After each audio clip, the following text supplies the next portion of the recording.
Pauwi ako kanina, nadaanan ko doon sa tabing kalsada, free. Pinagdadampot ko. Yan, inuuwi ko. Bibilin mo sa lotion sa Home Depot, magkano rin yan? Baka mga $100 din yan.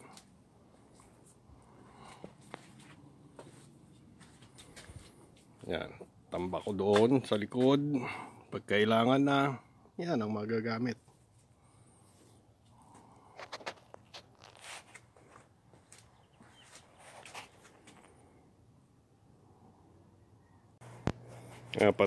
Pati ang mga pipe na yan. Yan. Daanan ko. Tinatapon ng mga Amerikano eh. Magkano yan pag bibilin mo? Lagay mo lang dyan pag kailangan mo na. Tsaka gagamitin. Kesa bibili. Ay, mga kahoy na iniipon ko.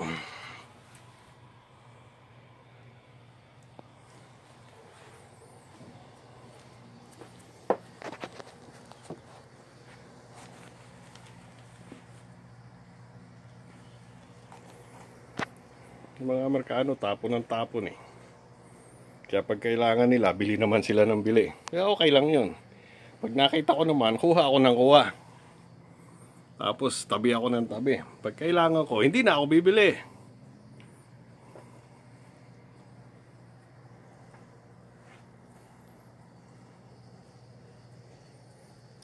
Huhugot na lang ako dito.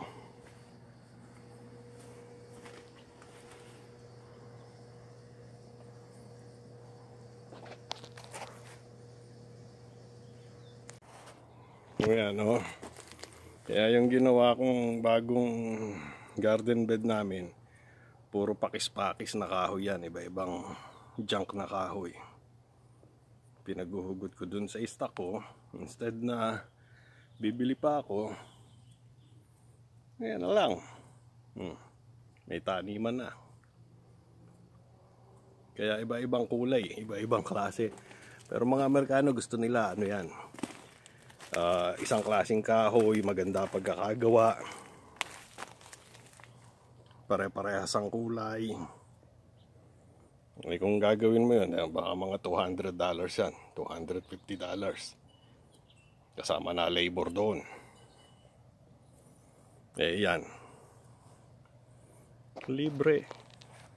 Yung halaman na itinanim namin ng binili namin.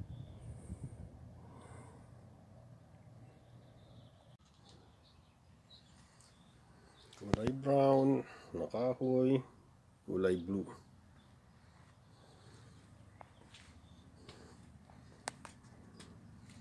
Brown at kupas, dalawang kupas na kahoy.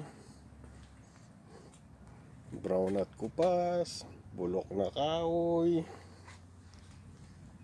Ayun pa po ang isa. Lahat po ng mga yan ay tinatapon lang ng mga Amerikano. Kaya kinukuha ko, dadaan ako sa tabing kalsada, lalagay lang nila yun doon sa tapat ng bahay nila.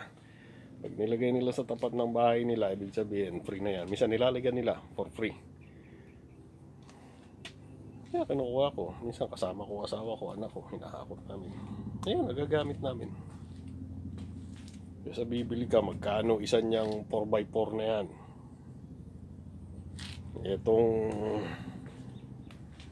yan, 4x6 na yan, magkano isa niyan? Baka nasa tila $60.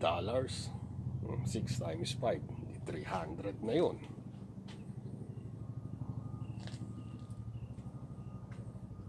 Yung mga 4x4 na yan, magkano isa? Baka nasa 30.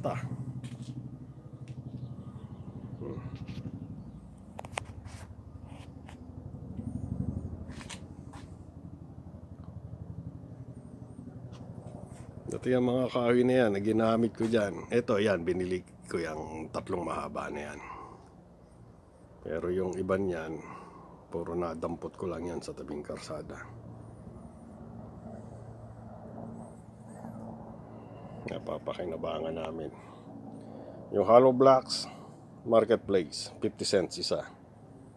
Mga $3 yan sa Home Depot, sa Lowe's. Okay, hanggang sa muli po. At mag-ingat po tayong lahat. At maraming salamat po uli sa panonood. At sa pagsubaybay. Magkita-kita po tayong muli sa susunod kong ibibideyo para sa inyo. Mabuhay!